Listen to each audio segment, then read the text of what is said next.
नमस्कार, मेरा नाम अभिषेक शुक्ला। मैं कक्षा 12 का छात्र आज आपके सामने अपना विषय वोकल फॉर लोकल लेकर प्रस्तुत हूँ। तो जैसा कि आप सभी जानते हैं, भारत अपनी विविध सांस्कृतिक परंपराओं और कलाओं के लिए प्रसिद्ध है। उन्हीं कलाओं में से एक है मिट्टी के बर्तन और खिलौनों बनाने की कला, जो सदियों से हमारे समाज का अभिन्न हिस्सा रही है।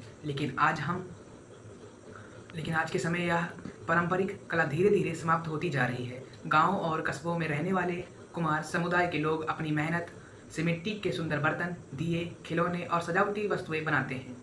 परंतु आधुनिकता और मशीनों के युग में उनकी कला को उचित पहचान और बाजार नहीं मिल पाता।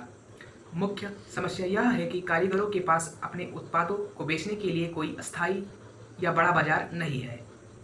अस्थायी स्तर पर ही वे अपनी वस्तुएं बेचने की कोशिश करते हैं, जहां ग्राहकों की संख्या सीमित होती है और मूल्य भी बहुत कम होता है। इस समस्या के कुछ प्रमुख कारण हैं।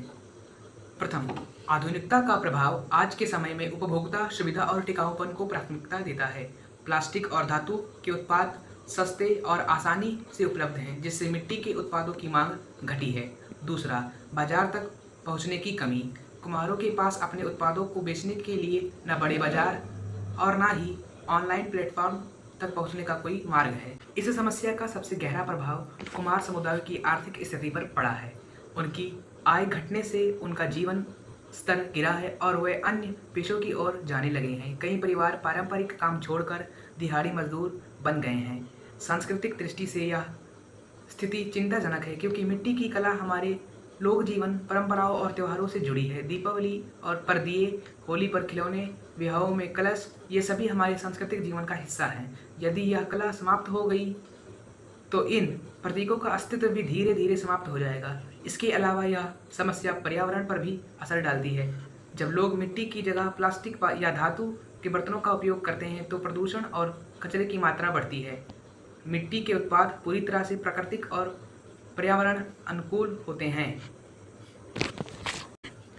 इस समस्या का समाधान जो हमारी टीम ने निकाला वह है कि हमारे आसपास के कुम्हार कलाकारों की कला होते हुए भी उन्हें उचित पहचान और बिक्री नहीं मिल रही।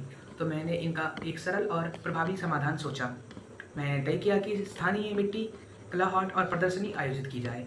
इस हाट के माध्यम से कुम्हार अपने बनाए हुए बर्तन, दिए, मूर्ति और खिलौने सीधे ग्राहकों को बेच सकते हैं।